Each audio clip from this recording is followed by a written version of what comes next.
La municipalité de Florac a le projet de mettre en place un réseau de chaleur, appelé aussi chauffage urbain, pour les différents bâtiments administratifs et privés de la ville, écoles, hôpital, mairie, supagro, logements locatifs, etc. La chaufferie sera alimentée en biomasse sous forme de bois énergie. Ici, en Lozère, la gestion forestière permet son renouvellement et participe pleinement au développement durable et local. Une telle installation, mais de petite envergure, existe déjà et la municipalité invite les habitants à comprendre son fonctionnement et son intérêt. Suivons la visite. Bienvenue à la chaufferie du Parc national des Cévennes et de la mairie de Florac. Donc, les élus ont souhaité faire une visite de chaufferie parce que, comme vous savez, qu'il y a un projet de réseau de chaleur à Florac, là, un gros réseau entre la gare, le CFPPA, l'hôpital, et qui va rejoindre ensuite les collèges, l'école, et puis qui va peut-être relier quelques particuliers.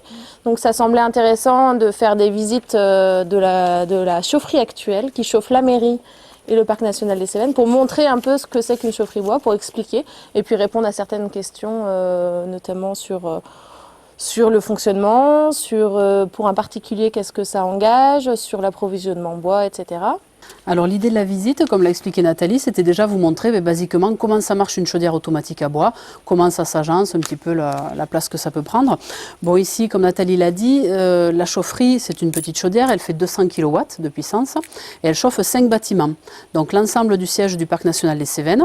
Et puis il y a un réseau de chaleur, c'est-à-dire une conduite isolée avec de l'eau chaude qui circule à l'intérieur, un réseau de chaleur de 140 mètres qui va relier la mairie en fait. Parce que la mairie est chauffée également grâce à cette chaudière. Donc il y a 5 bâtiments, il y a à peu près 2600 mètres carrés chauffés. Donc en fait la chaudière fait 200 kW de puissance et la consommation c'est à peu près 500 mètres cubes. Ça fait à peu près 120 tonnes de bois. Donc le bois c'est du bois déchiqueté, de la plaquette forestière et de granulométrie dite fine. Donc on dit que c'est une chaudière automatique à bois puisqu'en fait l'alimentation de la chaudière se fait de façon automatique par une vis sans fin. Donc on ouvrira le silo et on verra un petit peu le cheminement du combustible. Donc ici on voit la vis d'amener du combustible qui vient du silo, on le verra après. Et ici, vous avez la petite vis qui va directement dans le foyer de la chaudière.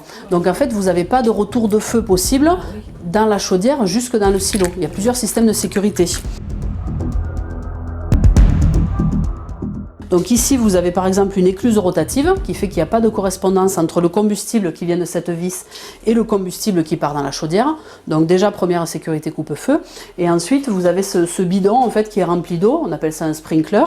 Et en fait, s'il y a un échauffement dans cette vis, à un endroit vous avez une pastille de cire en quelque sorte qui fond et du coup l'eau vient noyer la partie de vis et le feu ne peut pas remonter. Mais en principe avec l'écluse rotative il n'y a aucune possibilité de remonter de feu. Voilà.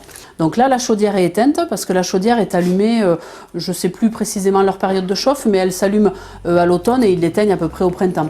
Bon là on a des bâtiments raccordés qui n'ont pas de besoin d'eau chaude sanitaire, c'est vraiment juste pour du chauffage. Voilà. Alors c'est vrai que pour Florac ça va quand même être vraiment différent. Donc la chaudière, a priori, devrait être placée au niveau de l'ancienne gare, enfin dans ce quartier-là.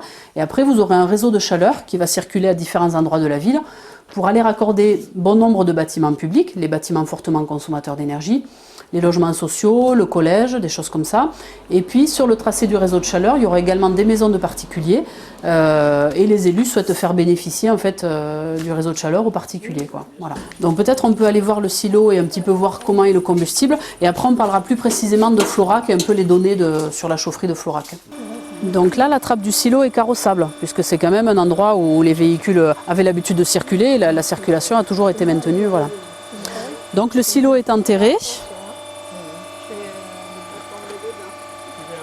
Donc là, on voit que le silo est vide, qui est reprise dans une vis sans fin qu'on voit monter ici et qui arrive après dans la chaufferie qu'on a vue tout à l'heure. Donc là, c'est de la plaquette dite fine et sèche. Si l'ensemble du réseau de chaleur est réalisé, ça devrait être à peu près 2200 tonnes. Avant d'aller chercher du bois en forêt, c'est vrai que sur les grosses installations, on privilégie d'abord déjà d'aller chercher des combustibles ou des déchets, notamment dans les entreprises du bois, de la plaquette de scierie, des fagots de DOS et des lignures, des choses comme ça. Donc il y aura plusieurs combustibles pour Florac. Donc il y aura de la plaquette forestière, de la plaquette du scierie, des bois d'emballage, c'est-à-dire des palettes triées, propres, etc. etc., qu'on récupère en déchetterie. Et puis peut-être des déchets de scierie, donc des fagots de DOS et des lignures. Et la consommation, il y a un compteur qui... Oui, oui, oui. Chacun a un compteur. Chacun va payer en fonction de ce qu'il va consommer, bien sûr. Quoi. Parce que Voilà. nous, on a un logement, il y a des locations dedans. Oui. Il y en a quand même 4 étages. oui, oui. 4 étages, donc, Et oui, oui.